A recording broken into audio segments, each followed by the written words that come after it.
बहुत समय पहले की बात है। एक जंगल में बूढ़ा कमजोर बगुला रहा करता था।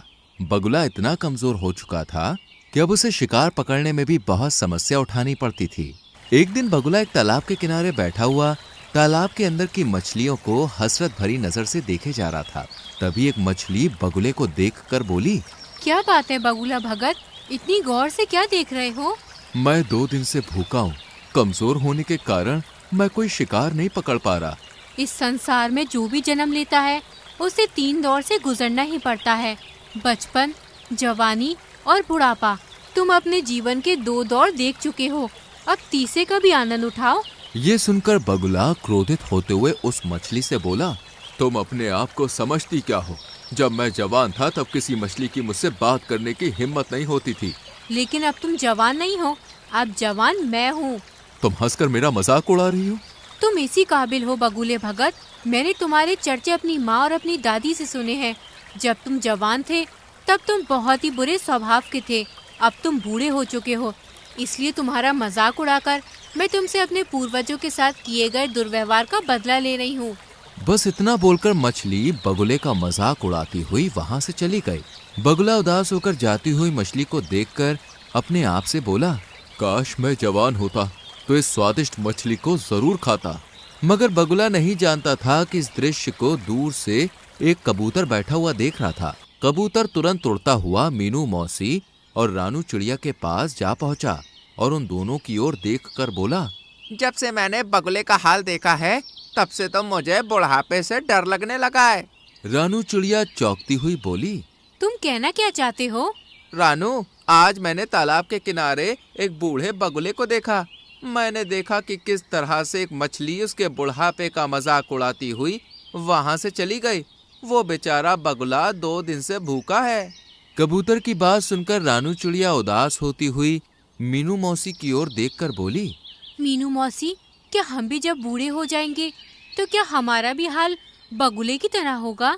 नहीं रानू, ऐसा कुछ नहीं होगा, क्योंकि हम सभी अपने बुढ़ापे का इंतजाम करके चलेंगे। और रहा सवाल उस बगुले का, तो उसके बारे में सुनकर मुझे बुरा लग रहा है, लेकिन कोई भी किसी का ऐसे ही मजाक नहीं उड़ाता। ये सुनकर रानू चौंकती हुई बोली, आप कहना क्या चाहती हैं मीनू मौसी? देखो, कबूतर ने केवल उस बगुले का बुढ़ापा देखा है, क्या पता वो जवानी में कैसा हो। जो भी हो मीनू मौसी, हमें उस बगुले की मदद करनी चाहिए। हम उसकी मदद भला किस प्रकार से कर सकते हैं? हम तो स्वयं कमजोर पक्षी हैं और हम सब शाम तक मेहनत करके बड़ी मुश्किल से स्वयं अपना पेट भर पाते हैं। इतना बोलकर मीनू मौसी वहां से चली गए। मगर रानू चिड़िया के दिमाग में बार बार बेचारे उस बूढ़े बगुले का विचार आ रहा था। रानू चिड़िया ऐसी उधेड़ बुन में उड़ती हुई जंगल के दूसरे छोर पर जा रही थी कि तभी उसकी नजर एक चील पर पड़ी। रानू चिड़िया ने देखा कि उस चील के इर्द गिर्द बहुत सारे पक्षी गोल घेरा बनाए हुए बैठे थे। अरे, ये चील तो हमारे जंगल की नहीं लगती, और ये सारे पक्षी इस चील के सामने सम्मान पूर्वक क्यों बैठे हुए हैं? मुझे जाकर पता करना चाहिए। रानू चिड़िया उड़ती हुई उस चील के पास पहुंच गई और वहां बैठे हुए काले कौवे से बोली, काले कौवे, आखिर हमारे जंगल के सारे पक्षी इस चील के सामने क्यों बैठे हुए हैं? और ये चील तो हमारे जंगल की नहीं लगती। रानू, ये कोई मामूली चील नहीं है, बल्कि चमत्कारिक और विचित्र चील है, जो दूसरे जंगल से भ्रमण करती हुई यहाँ तक आई है। कुछ दिनों बाद ही यहाँ से चली भी जाएगी। जितने भी पक्षी यहाँ मौजूद हैं, उनकी कोई ना कोई समस्या है। वो सब अपनी समस्याओं का समाधान करवाने के लिए इस चील के पास बैठे हैं। रानू चिड़िया हंसते हुए काले कौवे से बोली, मुझे तुमसे ऐसी अंधविश्वास भरी बातों की उम्मीद नहीं थी। नहीं रानू, मैं स्वयं अपनी आंखों से इस चील का चमत्कार देख चुका हूँ। तभी वो चील रानू चिड़िया की ओर देखकर बोली, मैं कोई पाखंडी चील नहीं हूँ, मुझ में वास्तव में चमत्कारिक शक्तियाँ हैं। मैं कैसे मान लूँ? तो फिर तुम मुझे बताओ, तुम क्या देखना चाहती हो कि तुम्हें विश्वास हो जाए कि मैं एक चमत्कारिक चील हूँ? हमारे जंगल में एक बगुला बूढ़ा हो चुका है। बूढ़े होने की वजह से बेचारा वो शिकार नहीं कर पा रहा है। उसे कई कई दिन तक भूखा रहना पड़ता है और जंगल के प्राणी उस बेचारे बगुले का उसके बुढ़ापे का मजाक उड़ाकर चले जाते हैं। अगर तुम वास्तव में चमत्कारिक चील हो तो फिर तुम कुछ ऐसा करके दिखाओ कि वो बगुला दोबारा जवान हो जाए। रानू चिड़िया की बात सुनकर चील रहस्यमयी अंदाज में रानू चिड़िया से बोली, हमें प्रकृति के नियमों के खिलाफ नहीं जाना चाहिए। जो एक बार बूढ़ा हो चुका है उसे बूढ़ा ही रहने दो। तुम प्रकृति के नियमों को समझती नहीं हो। कहीं ऐसा न हो कि तुम्हें बाद में पछताना पड़े और दोबारा मेरे पास आना पड़े। सीधे सीधे ये क्यों नहीं कहती कि तुम एक पाखंडी चील हो और झूठ बोलकर यहाँ के पक्षियों को भ्रमित कर रही हो। रानू चिड़िया की बात सुनकर चील क्रोधित होती हुई बोली, ठीक है, अगर तुम यही चाहती हो तो यही सही। इतना बोलकर उस चील ने जमीन में रखा हुआ एक दाना रानू चिड़िया के पास फेंक दिया और रानू चिड़िया से बोली, ये एक चमत्कारिक शक्तियों का अभिमंत्रित किया हुआ दाना है। जाओ जाकर इस दाने को उस बगुले को खिला दो। वो बगुला जवान हो जाएगा, उसके अंदर जवानी जैसी ही शक्तियाँ आ जाएंगी। चील की बात सुनकर रानू चिड़िया उस दाने को उठाकर तुरंत उस तालाब के किनारे बैठी हुई बगुले के पास पहुंच गई और उसे सारी घटना बताते हुए बोली, जब मुझे कबूतर ने तुम्हारे बारे में बताया तब मुझे तुम्हारे लिए बहुत बुरा लगा, इसलिए मैं तुम्हारे लिए चमत्कारिक दाना लाई हूँ। तुम जैसे ही इस दाने को खाओगे दोबारा जवान हो जाओगे। फिर तुम्हें भूखा नहीं रहना पड़ेगा और ना ही कोई तुम्हारा मजाक उड़ाएगा। चील की बात सुनकर बगुला खुश होते हुए रानू चिड़िया से बोला, तुम तो वाकई बहुत अच्छी हो रानू, मैं इस दाने को जरूर खाऊंगा। जैसे ही बगुले ने विचित्र चमत्कारिक दाने को खाया वो दोबारा से जवान हो गया। बगुले के दोबारा जवान होते ही रानू चिड़िया खुश होती हुई वहां से चली गई। रानू चिड़िया के जाते ही बगुला अपने आप से बड़े ही घमंडी अंदाज में बोला, अब तो मैं दोबारा जवान हो गया हूँ, अब मैं इस तालाब की सारी मछलियों को खा जाऊंगा। तभी बगुले की नजर एक सुंदर मछली पर पड़ी। बगुले ने बड़ी ही बेदर्दी से उस सुंदर मछली को अपनी चोंच से दबोच लिया। सुंदर मछली बगुले से बोली, मुझे छोड़ दो। नहीं, तुम तो मेरा भोजन हो और केवल तुम ही नहीं बल्कि तालाब में रहने वाली सभी मछलियां मेरा भोजन है। मैं सबको खा जाऊंगा। बगुले ने उस मछली को मार दिया और उसे बड़े ही शौक से खाने लगा। शाम तक बगुले ने तालाब की आधी मछलियां समाप्त कर दी। जो मछलियां उसे स्वादिष्ट लगती वो उसे खा जाता और जिन मछलियों में उसे स्वाद नहीं लगता तालाब के किनारे उन्हें फेंक देता और वो मछलियां तड़प तड़प कर मर जाती। अगले दिन कबूतर अपने पुत्र जो कि एक बच्चा था उसके साथ वहां से गुजर रहा था। कबूतर अपने पुत्र को उड़ना सिखा रहा था। तभी उसकी नजर बगुले पर पड़ी जो कि जवान हो चुका था। कबूतर अपने बेटे के साथ तुरंत उस बगुले के नजदीक पहुंच गया। तुम्हें जवान देखकर मुझे बहुत ही अच्छा लग रहा है। तभी कबूतर की नजर वहां मरी हुई मछलियों पर पड़ी। ये तो तालाब की मछलियां हैं।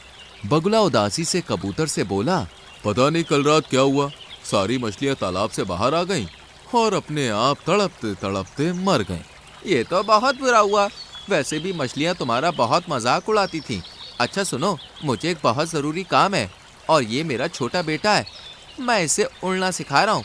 क्या तुम कुछ देर के लिए इसका ख्याल रख सकते हो? हाँ हाँ, क्यों नहीं।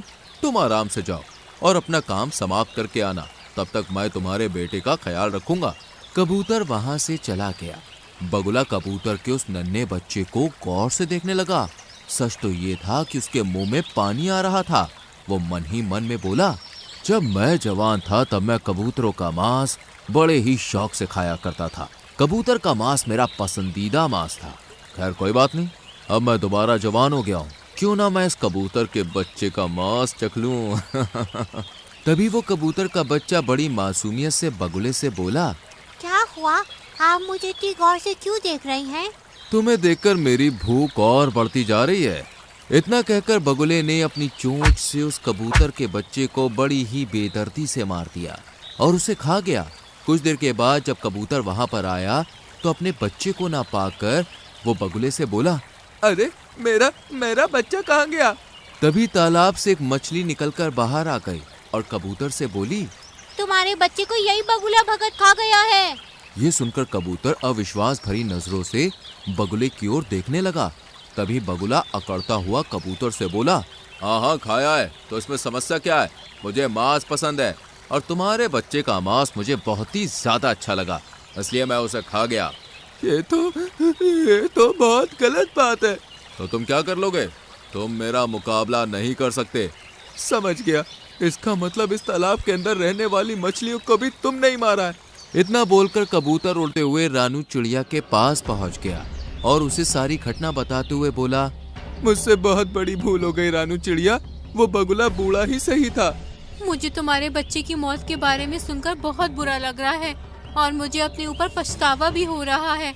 उस चील ने बिल्कुल सही कहा था, हमें प्रकृति के नियमों के साथ छेड़छाड़ नहीं करनी चाहिए।